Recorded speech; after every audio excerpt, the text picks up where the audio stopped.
So here we are. Hello and welcome everyone. Thank you so much for joining the first webinar hosted by Marine Traffic for 2022.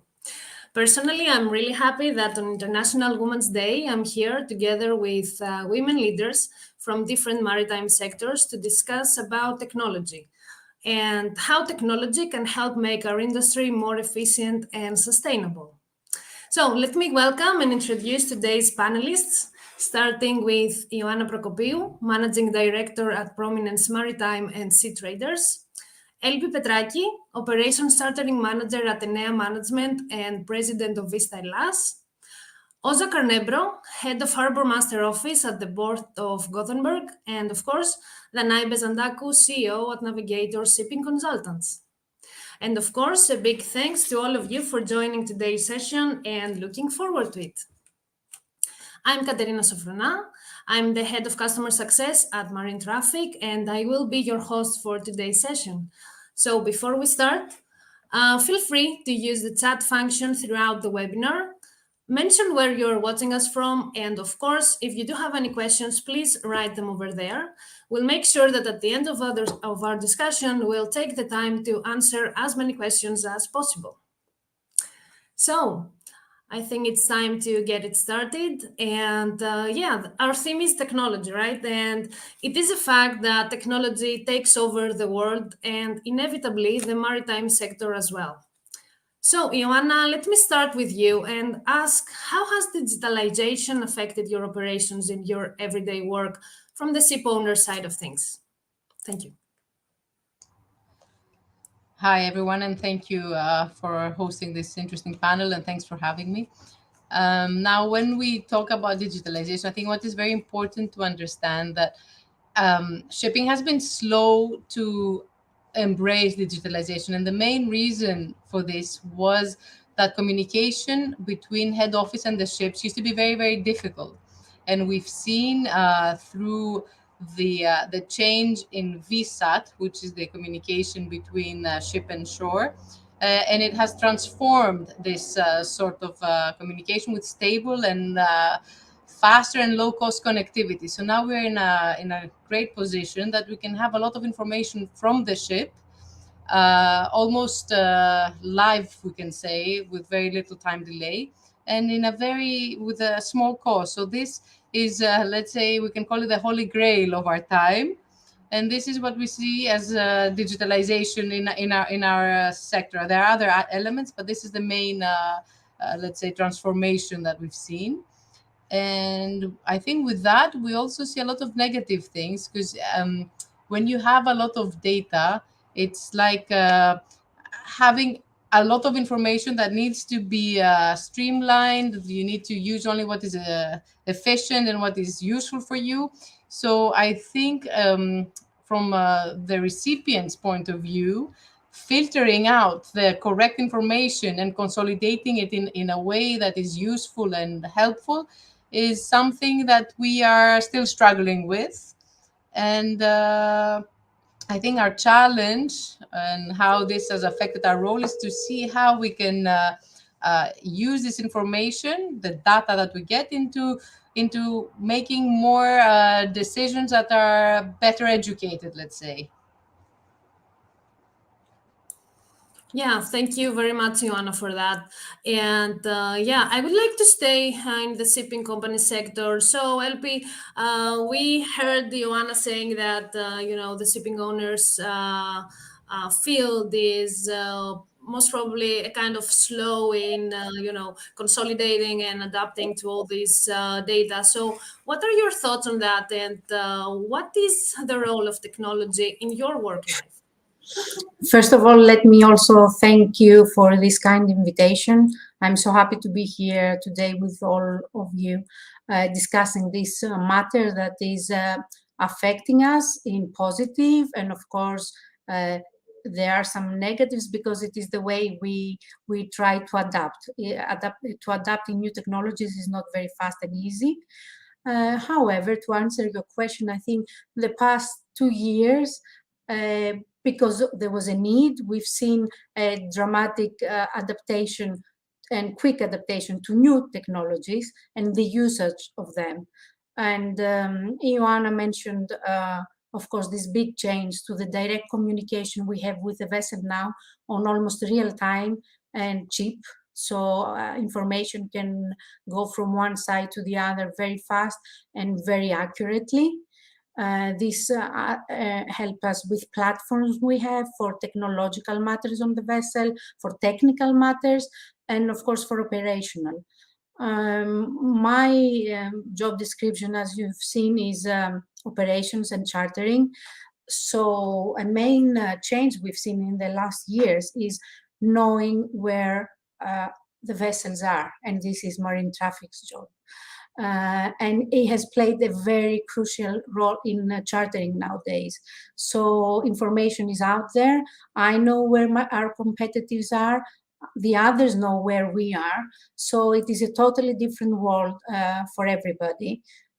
And I think we take advantage of this. We also know where the cargoes are easier. And we also communicate with the brokers on instant time through several platforms that are out there. So work can be done much faster, communication can be done much faster, and then you can focus on other matters that you need to invest more time in order to explore new business opportunities or company strategies because of that. Thank you. Yeah, thank you, LP. And yeah, it's really interesting what you mentioned about the last couple of years. And because of the ongoing COVID-19 pandemic, at Marine Traffic, we also saw a significant impact on and an increased demand for maritime analytics and data in order for people and companies to analyze the impact of the pandemic. And at the same time, we saw a significant impact on port congestion, for example. So Oza, have you experienced any changes, and how have COVID-19 affected ports specifically? Yes, good afternoon, everybody. And I also would like to thank you for the kind invitation to this interesting webinar. And to your question, of course, the pandemic have increased digital solutions since physical encounters was significantly reduced due to the new corona restrictions. So, of course, it has been a challenge in that. For example, day-to-day operation procedures like shipshore checklists were filled out digitally. But I think we also have learned that it works quite fine to have these platforms like Teams to have a more faster way of communicate. And I think that will also pace up the digital solutions and technology in the future. So it's been good things within the bad things. So, yeah. Thanks a lot. Thank you, Oza, for that. And Danai, you coming from the services sector, what is technology's part in your role, and how does it help with the current challenges that you're facing? First of all, I would like to thank also from my side for being here with great friends and also with ladies from outside Greece and also with the captain also. It's very important.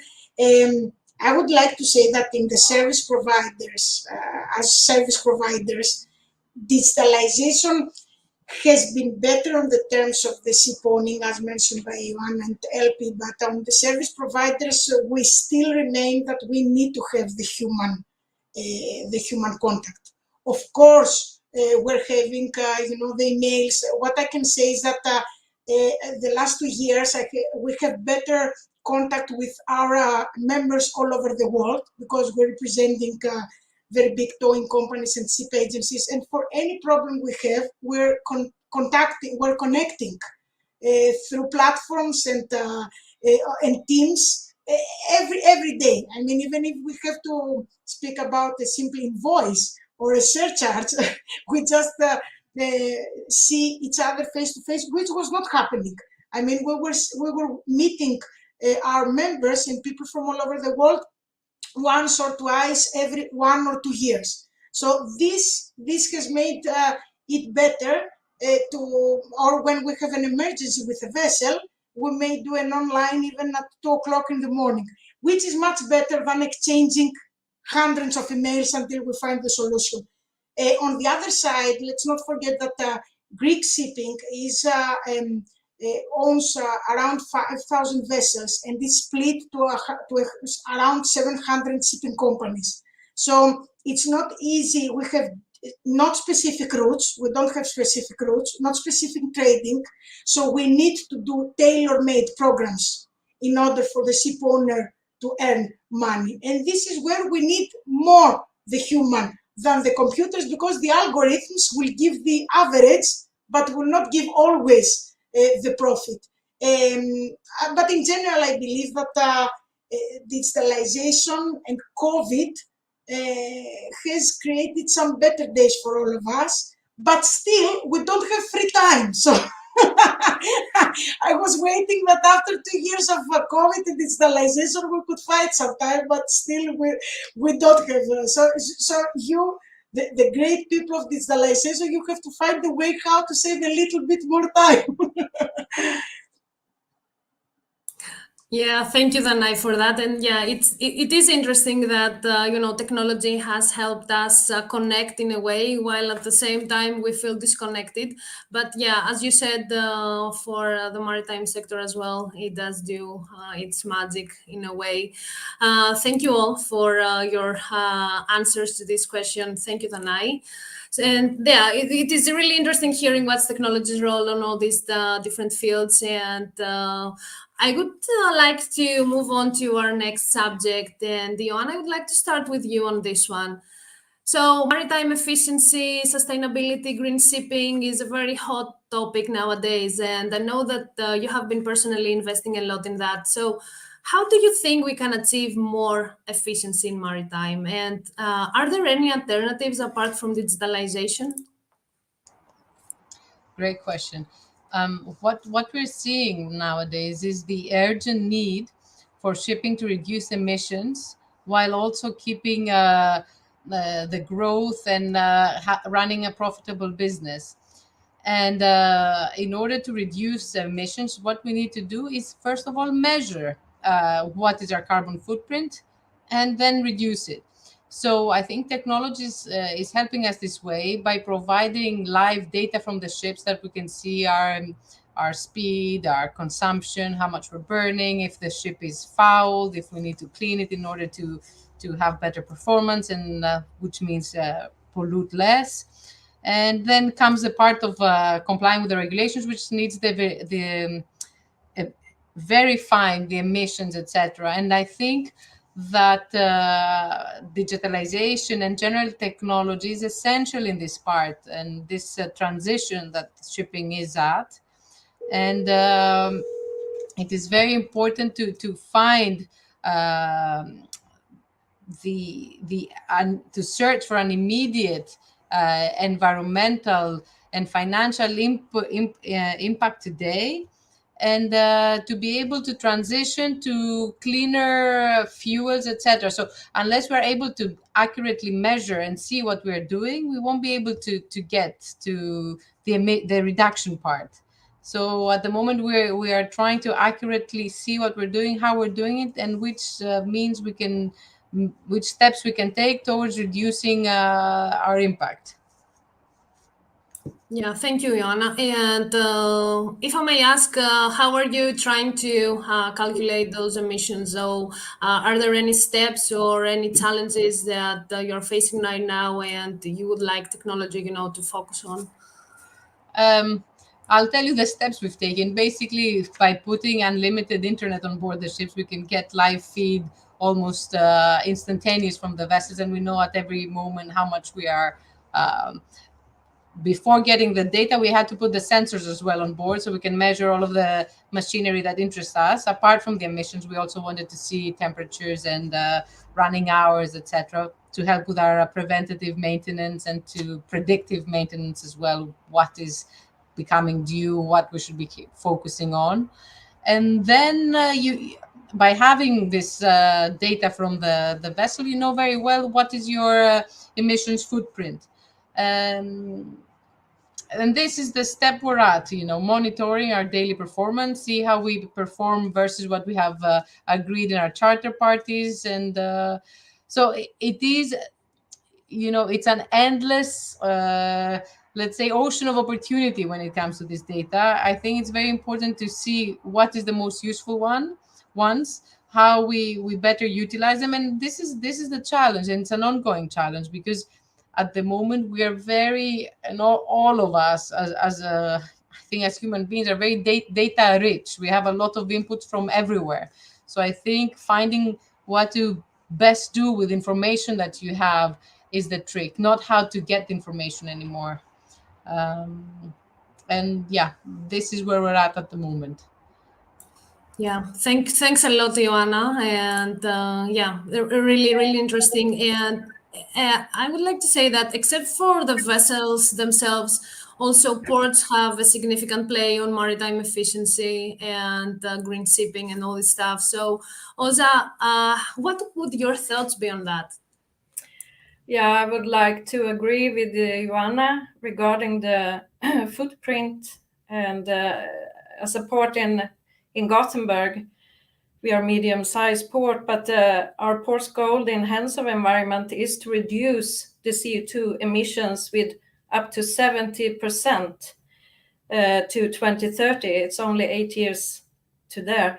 And worth noticing in this is that the main emissions is, of course, from the shipping industry, up to 82%, so within the traffic area. So this is a huge challenge. And this has also highlighted the need of having good method of measure the emissions, but also the need of digitalization. And of course, the transparency in decision making is an important aspect to efficiency in port call optimization. Also, eliminating waste of time both serves customers, but as well as reducing emissions. And of course, digital solution is one way, and we see a potential in that. But also other kind of things that you have things in order within your port with a clear process, coordination, clear communication, and transparency within the information between the actors within the port is, of course, equally important. But also together with operational standards and procedures, especially international standards, that we are able to connect to the vessels and that we have a good communication between us, but also with the shore side, of course. But I think this is more or less a key, that you need to map your processes before you start building some kind of data system to having the digital solution. Because if you are aware of your processes in the beginning, a digital solution will never solve that. So, but it's a great way, I think, to reduce emissions equal to efficiency in port calls. That's excellent. Ozan, thanks a lot. And, LP, we heard Ioana saying about us being data rich nowadays, but the thing is how we actually use those data. Oza talked about transparency and, the need to be optimizing port calls and all this stuff. So what are your thoughts on that? And, are there any other possible ways that we can improve sustainability and efficiency in our sector?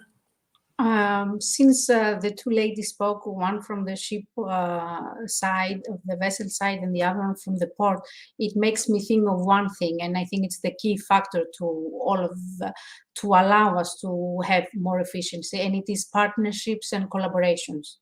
I think we will see that across industries and sectors. If we look at how shipping is being asked to reduce its carbon footprint, most people will recognize that individual companies will struggle to find their own solutions alone. So we do need collaboration between big companies, and in the shipping industry, working together with others in fields around the shipping industry, like a ship owner connecting and working together with a cargo operator, or a major fuel producer together with a technology company, or an engine maker. I think this trend is going to grow, and we will see partnerships, of course, with the usage of technology and many new technologies, I think, to come. And this will be an asset for all of us to compete in this race towards zero emission in shipping. Yeah, LP, you're right. This is a collaborative work that needs to be done from all the different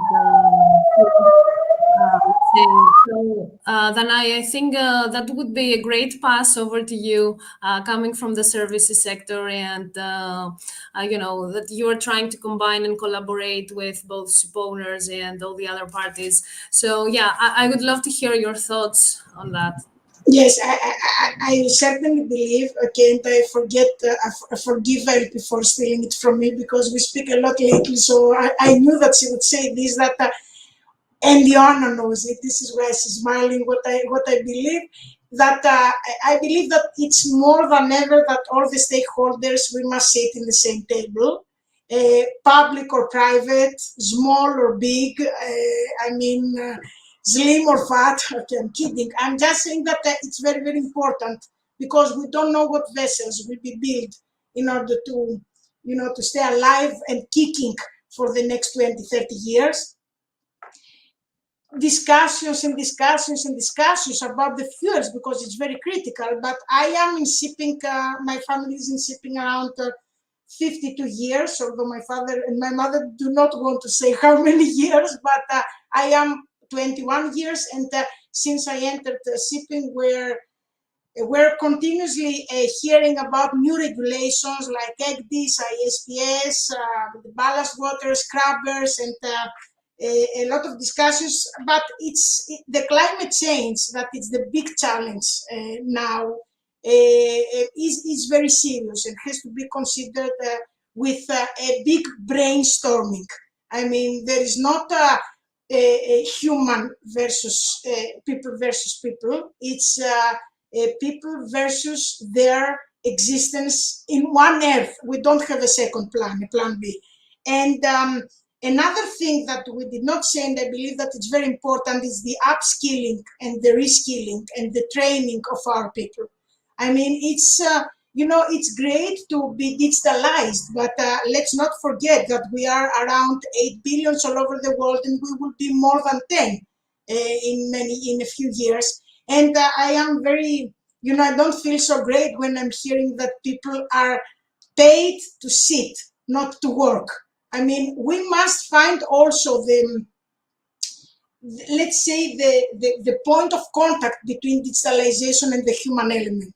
Because now we have a big change of generation. We see all these challenges about the fuels, what vessels will be built, and what will happen. And but still, we must find where the people will play a role in all this. Because yes, the emissions the numbers must go down in a few years.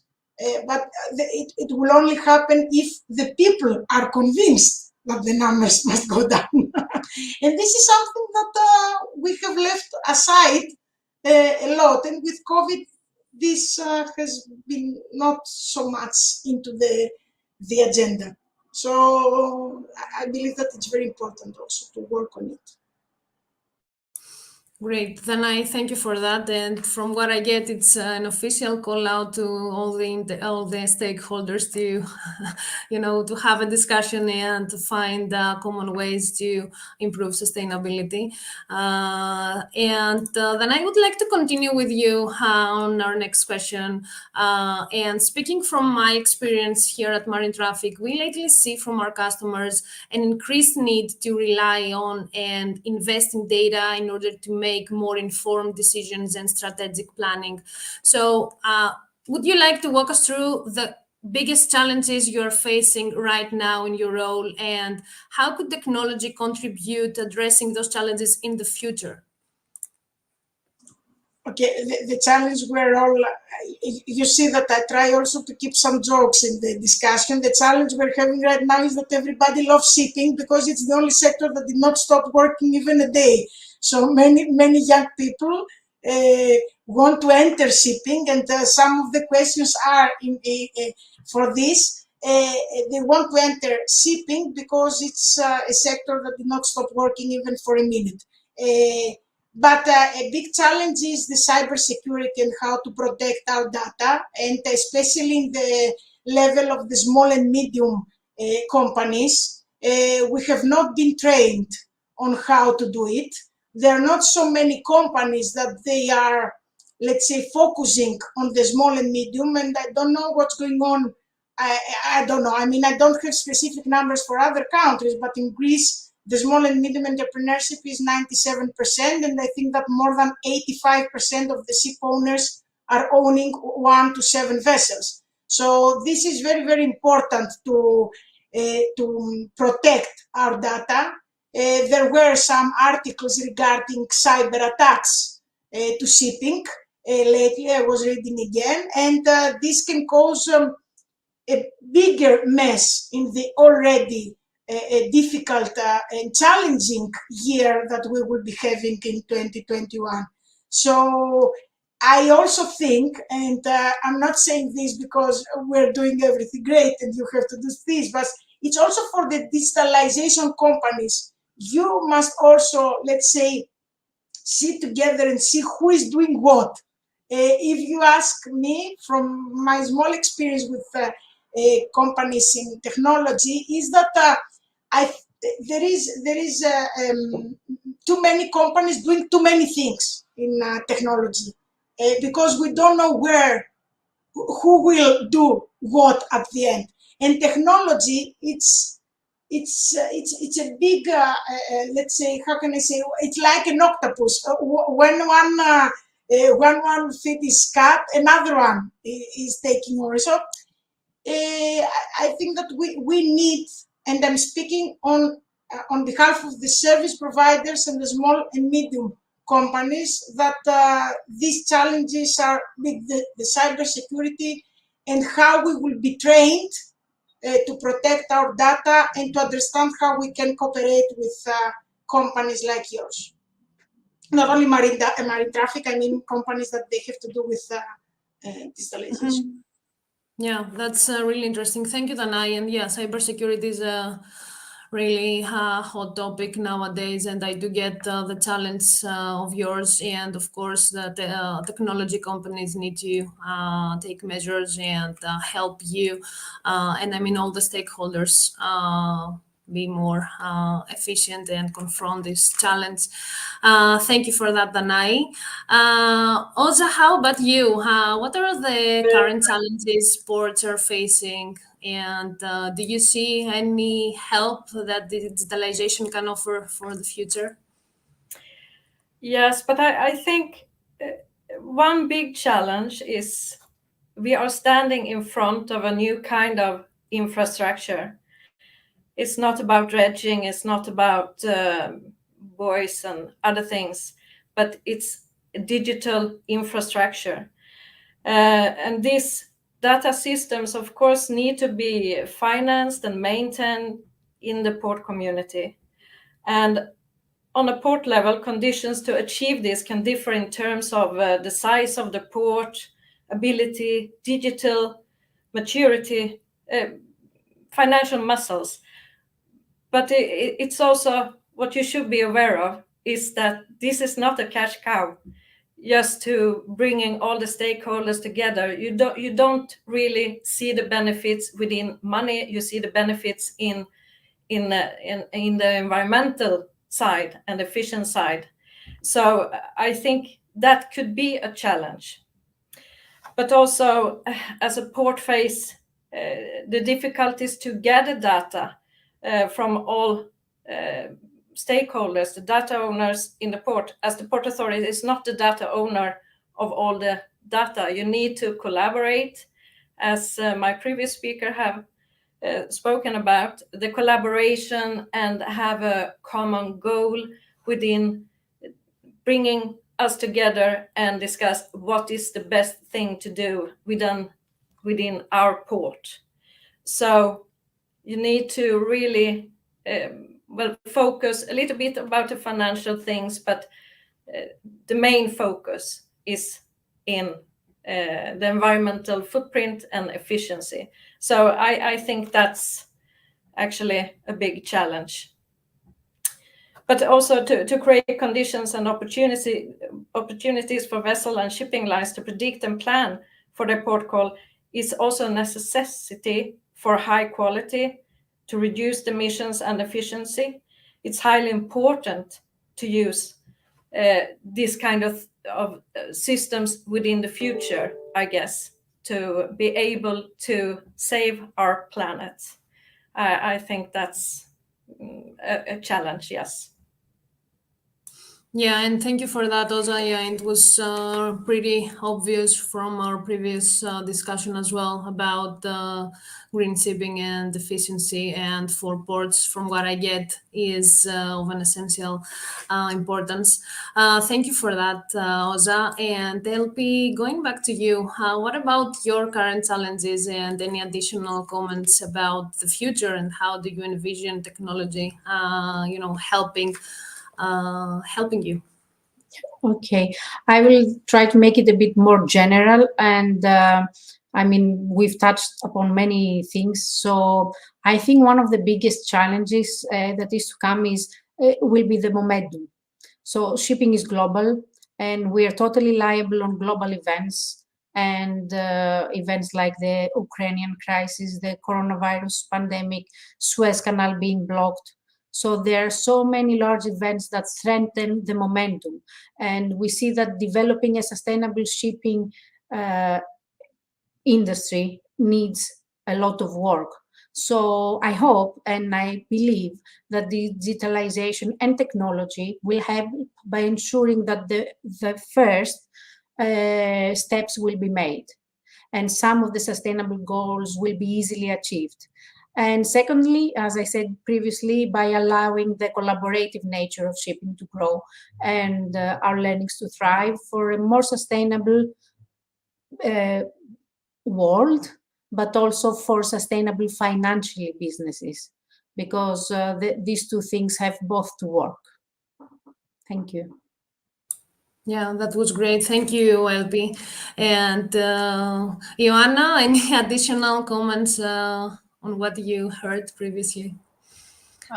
Going back to what Danai said, and a lot of the speakers mentioned, what we see nowadays is many different programs and many different tools that are technological tools are providing different snippets of information. And I think a big challenge that we are facing is to have a single system, as each company, to have a single system that has everything in it, from the weather to the performance to the costs to the orders to the approvals to ordering bunker, etc. And this is what we found in while we were researching, because we're trying to change our ERP, what we had initially.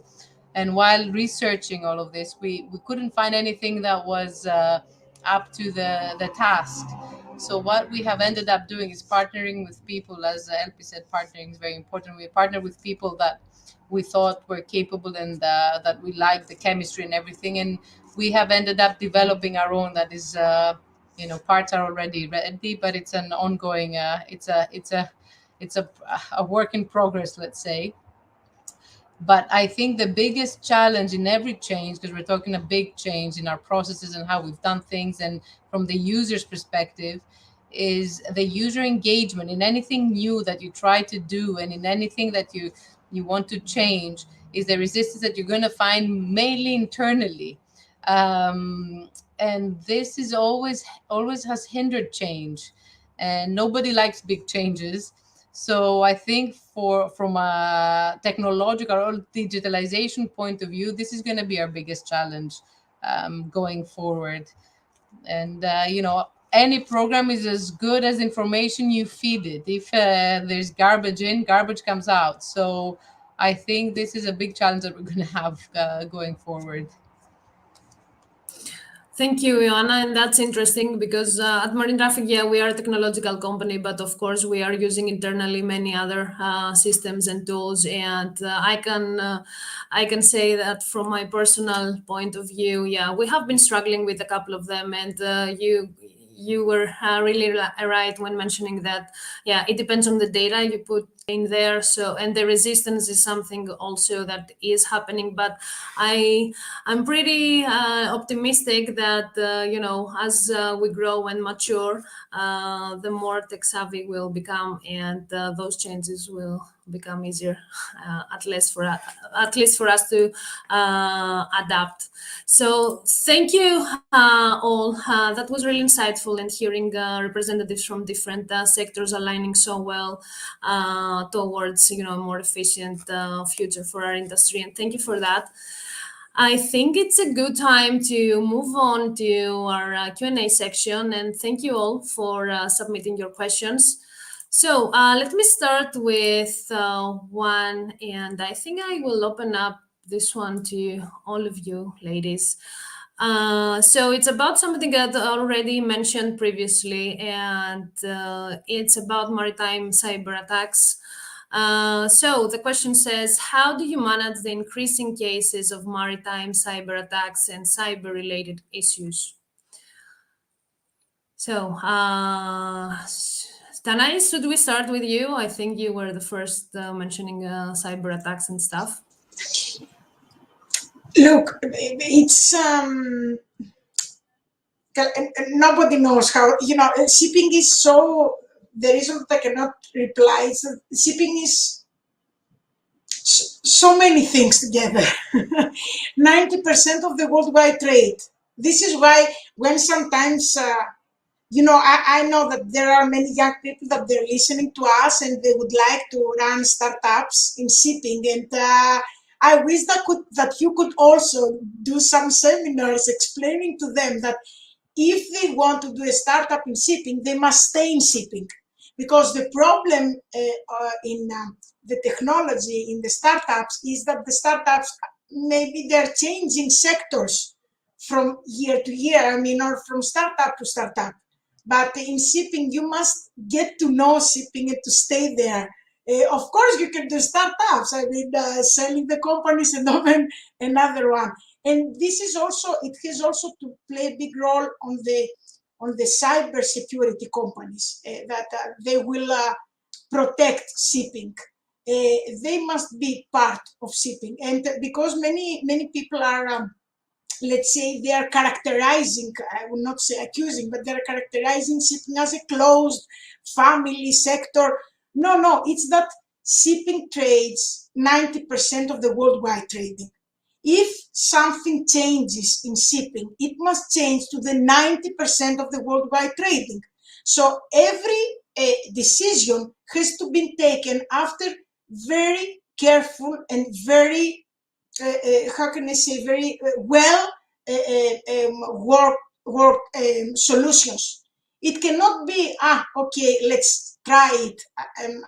I'm saying this, my family is also in tourism, and we're also owning a hotel, and I have seen also this sector. I have not seen other sectors to criticize, but it's completely different in shipping. And this is why sometimes when we're hearing very wise and important people of the worldwide shipping community to say that it has to be done with very, very careful steps, and they say, shipping does not want to change. No, shipping is changing every day. This is why COVID and the pandemic did not stop shipping, because although they're accusing shipping that shipping is not changing, we have been proved to be the most flexible sector in the world. The thing is that now with the cybersecurity, it has to be companies from the shipping world, that they understand the shipping world. And this is, I think, the problem why still we don't have any solution, from my opinion.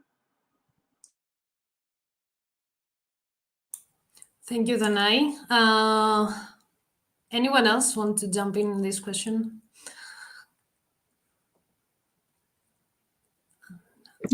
Yeah, LP, sure, go on. Yeah, I could do. I mean, just to be sure, we were talking about cybersecurity and okay. So Ioana mentioned it before in the start of her speech that with the quick internet we have nowadays, even on board, this is helping us a lot to be sure that the programs are updated easier and constantly with cybersecurity programs. So because it was not very easy to be done in the past, so nowadays it is much easier. And of course, all our companies, I mean, they have procedures and they're making steps towards any maybe possible attacks in the future. We not all of us are ready to this stage because we don't have the means, but we are all trying to go ahead on that. It is a threat that is there, and it can be more often in the future.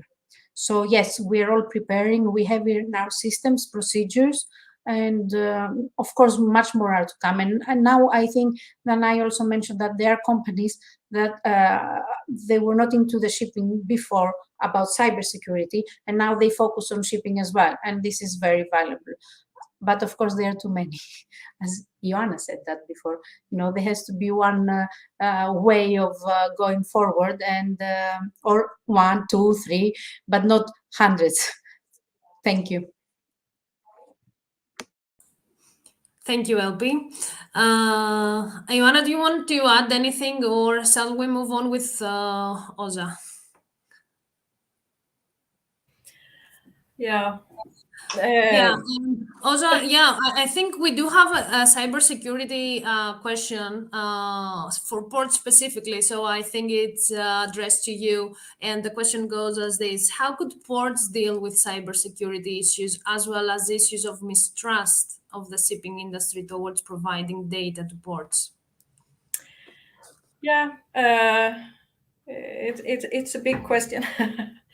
Regarding the cybersecurity, of course, we have very strict protocols and regulations, and also we have a lot of e-learning regarding awareness in this to our own personnel. So you should be very aware and alert regarding things coming into the email, and also to, so we don't have some kind of intrude within our system in that point of view. Regarding mistrust of the shipping industry towards providing data to ports, I think what we are trying to do is, of course, this is not a one-man show regarding this. We need to collaborate with our stakeholders and other actors within the shipping industry and within the port. So a strict protocol regarding that, and also who's the data owner, and it shouldn't be public as well. Only the data you would like to show should be shown, and you are responsible for your own data. So I think by discussing, have an agreement with the stakeholders, I think we could really achieve something that's a trust instead of mistrust.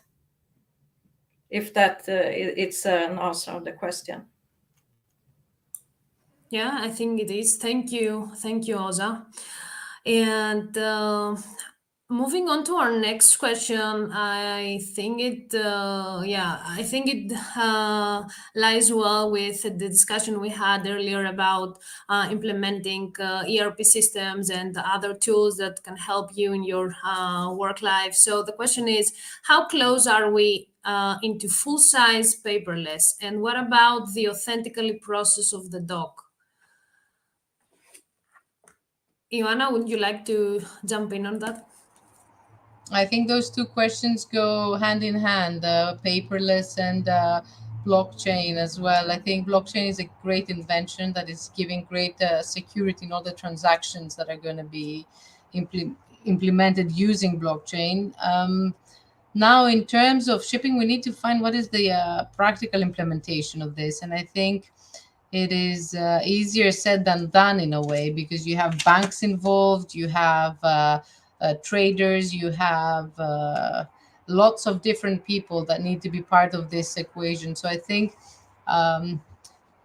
as an idea, it's a great idea. I'm sure we're going to see soon implementation of this in the shipping world, as we're seeing in other industries as well. But I think we have a little while to go until it's full and widely spread.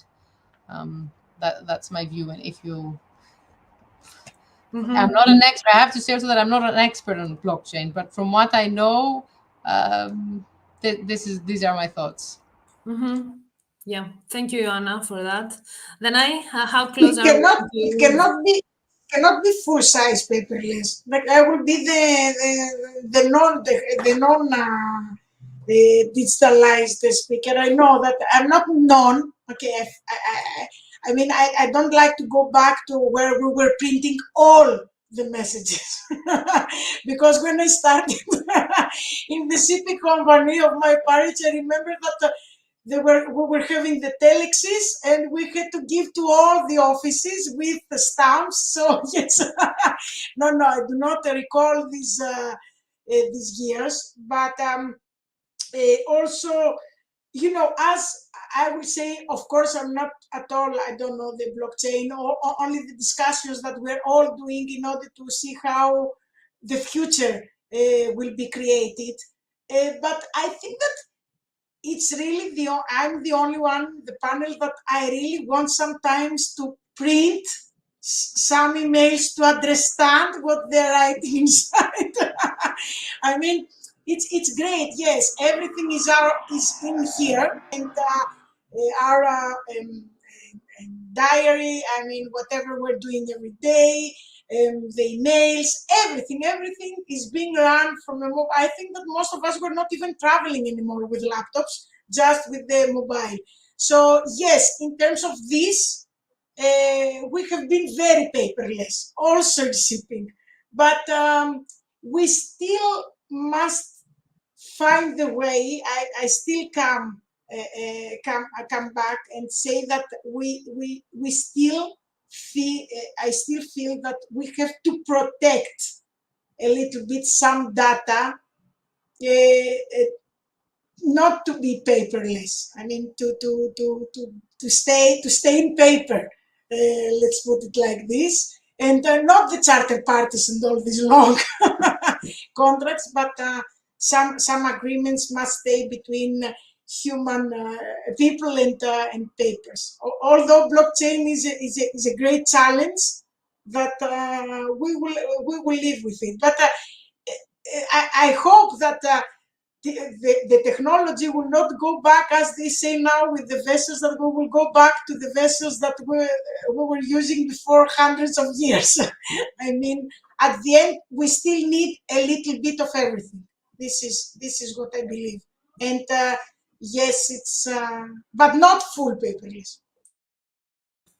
Okay, then I thank you for that. I totally get what you are saying.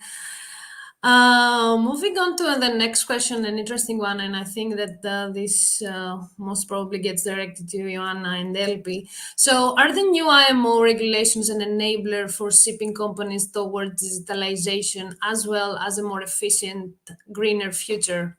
Or are there a risk for the future of many players in the industry? So... In order to clarify, are we talking about many players in the industry in terms of shipping or in terms of technological companies? Because I guess in terms of shipping as a general, yeah. I think LPG, shall I go or do you want to go ahead? Okay. The new IMO regulations definitely give a good stepping stone for platforms that are needed, as we said before, for monitoring and then for verifying the emissions that are going to be closely monitored during those, due to those regulations. Now, if you ask me, I think these regulations are going to drive a lot of smaller companies out. They're going to increase the burden of the paperwork, the bureaucracy, very much. If you add into this the ETS, which is a European, let's say, incentive, you're going to see more and more of that. And the ETS, you're basically going to have somebody trading in emissions, so you need to have a trading desk. I think life for the small and medium companies when it comes to shipping is going to be very, very hard. And I think you're going to see consolidation in shipping. You're going to see less players, which is a very sad thing because Europe depends on the small and medium enterprises, and we're going to see those being pushed out of the picture. I think they're not being implemented the best way possible. All these environmental regulations. The end goal, unfortunately, doesn't seem to be the environment, but more all these people that will benefit from those regulations, like the verifiers, classification societies, shipyards, etc., and not the environment. So I approach those regulations with a skeptical mind. Yes, they will enable technology, but I don't think on the whole they will do much to aid the environment. Maybe in a few years down the line, initially you'll see a lot of scrapping of useful ships. You're going to see a lot of things that are not, let's say, the best suited for the environment. And that's my personal view. Thanks a lot, Ioana. Elby, any additional comments? I don't really have many additional comments. Like, I do agree with what Ioana said. I will try to be more optimistic because we are a small size company, and I wish we will survive these new changes, which are needed, but they should come in one form. There shouldn't be so many voices and different things that we have to do. I mean, I think we all care for our future, but it has to be one voice and one regulation including everything, and something that will be in reality, as Ioana said, useful for the environment and not for the profit of some people or companies. There I have to say that I do hope to what I said before, the cooperations. Even small companies might be able to cooperate with each other and come out as one bigger company. I don't know, we have to see, but it's not something that we can avoid. So we're here, and I've said that before somewhere when I was speaking, is that we need to see the silver lining in this, and we have to come stronger out of this. It is here. We cannot change it. So let's work together for our own benefit. Thank you, Elby, for the optimistic vibes. And yeah, it's good to think about it as that. Another great question coming in, and okay, presuming that the latest events will not keep shipping from further evolving, I was wondering if sustainability and digitalization can be combined. For example, the more sustainable the company, the most access to a digital environment and its services as a rewarding system. That's an interesting one. Anyone want to jump in? I will slightly disagree with this. Most of the companies were becoming more digitalized because we're not having young people that they really want to experiment shipping like it used to be. What I mean is that, shipping, you need to travel on board. Captain Azar, I think, will agree with me. You need to travel on board to know very well the vessel. And also, if I can say that you must stay a few or many years in the same company to learn what is shipping. What I mean is that the very often changes we see, because it is a worldwide phenomenon that many young people are leaving their positions worldwide, not only in shipping, without having a plan in their mind, just because they want to change. And I know we can understand that after all these challenges that the young generations are facing, we can fully understand. But the thing is that the main thing is to see that we have to work together and to understand why we want to be digitalized. I speak with many shipping companies from all the maritime cluster in Greece, and I am hearing many of them saying, okay, I will try this just to see how it works. But they don't know what problem they want to solve from this. Or they say, okay, I will get this program because I don't have the right person at the right position for the time being. No, the main thing is or we're listening of startups that they are doing a service that we're doing 20 years with 5 people, and they are getting 70 people to do the same thing, and they believe that they will get the market in a year. It cannot happen. If it was happening, all of us would be in our houses just sitting and having holidays. So this is some false impression of reality that it's happening. And of course, also when we were also younger, it was also happening to us. But the open world of digitalization and the social media and all this new world for all of us, the last decade, okay, because before this, it was not like this.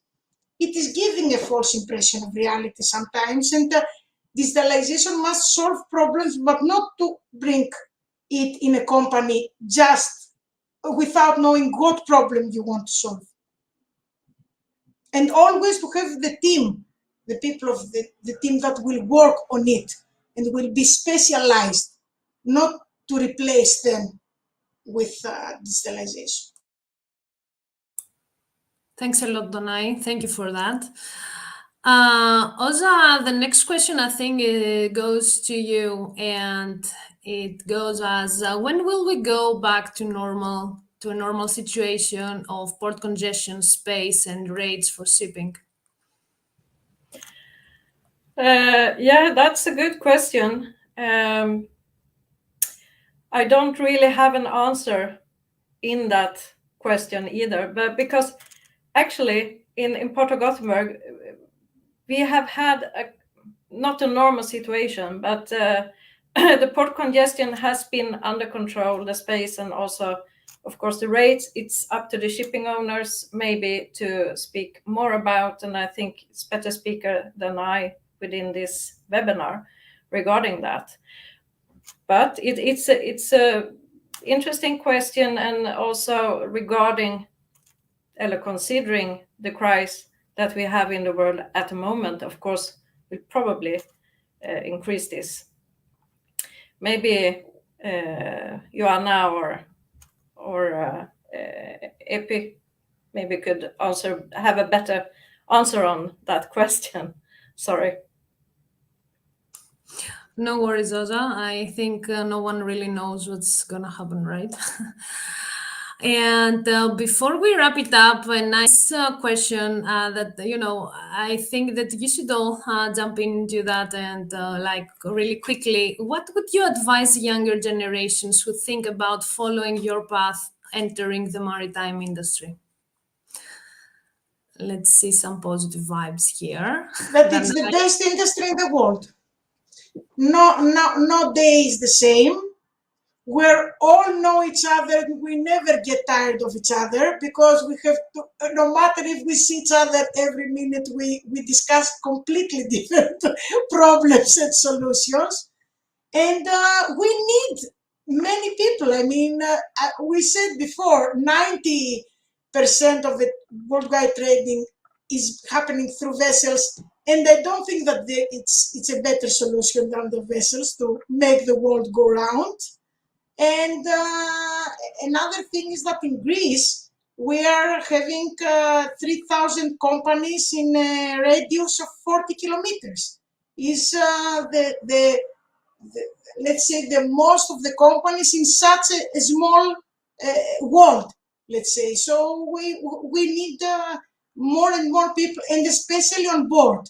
we need people on board to learn the ports, the countries, the vessels, and bring this knowledge back to all of us to make the world go round, as I said before. But we're all so much happy of what we're doing. It's challenging, but it's not the same. Every day is different.